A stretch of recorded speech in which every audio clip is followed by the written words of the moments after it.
Hello friends, எல்லாத்துக்கும் வணக்கங்க. இன்றைக்கி நம்ம வர்ணீஸ் கிச்சனில் ஒரு சூப்பரான கத்திரிக்காய் புளிக்குழம்பு தாங்க வைக்க போகிறோம். வாங்க எப்படி வைக்கலான்னு பார்க்கலாம். அடுப்பில் ஒரு கடாயை வச்சுக்கலாங்க.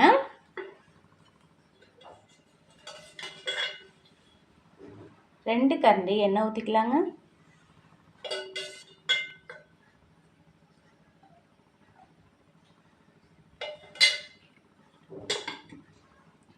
எண்ணெய் நல்லா சூடானதுக்கப்புறம் கடுகு ஒரு 1/4 டீஸ்பூன் போட்டுக்கலாங்க. ஒரே ஒரு பச்சை மிளகாய் போட்டுக்கலாங்க. சின்ன வெங்காயம் ஒரு 15 சின்ன வெங்காயம் போட்டுக்கலாங்க. சின்ன வெங்காயம் கருவேப்பிலை போட்டுக்கலாங்க.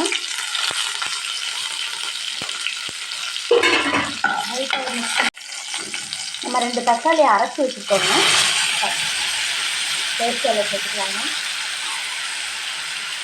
ஒரு 1/4 கிலோ கத்திரிக்காய் சேர்த்துக்கலாங்க.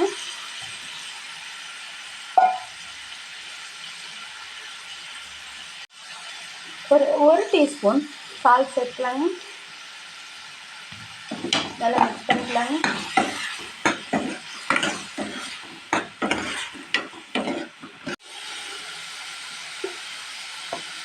மஞ்சள் தூள் 1/4 டீஸ்பூன் சேர்த்துக்கலாங்க.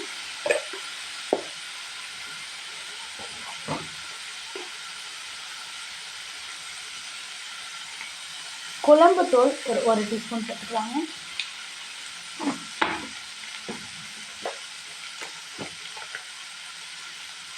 மல்லித்தூள் ஒரு 1/2 டீஸ்பூன் சேர்த்துக்கலாங்க.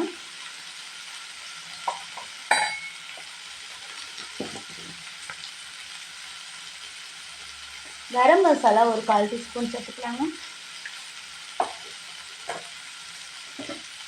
எல்லாத்தையும் இப்போ குழம்புக்கு தேவையான தண்ணி ஊற்றிக்கலாங்க. இப்போது நம்ம ஒரு நெல்லிக்காய் சைஸ் புளியை எடுத்து ஊற வச்சு கரைச்சிருக்கோங்க. அந்த புளி கரைசலை குழம்புல ஊற்றிக்கலாங்க.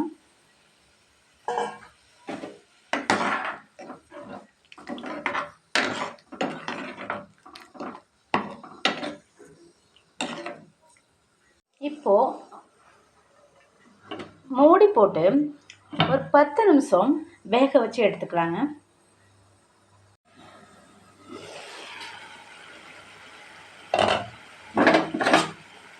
புளிக்குழம்பு சூப்பராக வந்து செம்மையாக ரெடி ஆயிடுச்சுங்க. நம்மளோட கத்திரிக்காய் புளிக்குழம்பு சூப்பராக ரெடி ஆயிடுச்சுங்க. உங்களுக்கு புளிக்குழம்பு பிடிச்சிருந்துச்சுன்னா வர்ணீஸ் கிச்சனை சப்ஸ்கிரைப் பண்ணுங்கள், லைக் பண்ணுங்கள், ஷேர் பண்ணுங்கள், உங்கள் ஃப்ரெண்ட்ஸ்க்கும் ஷேர் பண்ணுங்கள். நீங்கள் புளிக்குழம்பு செஞ்சு பாருங்கள். செஞ்சு பார்த்துட்டு எப்படி இருந்துச்சுன்னு கமெண்ட் பாக்ஸில் சொல்லுங்கள். சப்ஸ்கிரைப் பண்ணும்போது பக்கத்தில் உள்ள பெல் பட்டனையும் கிளிக் பண்ணுங்கள்.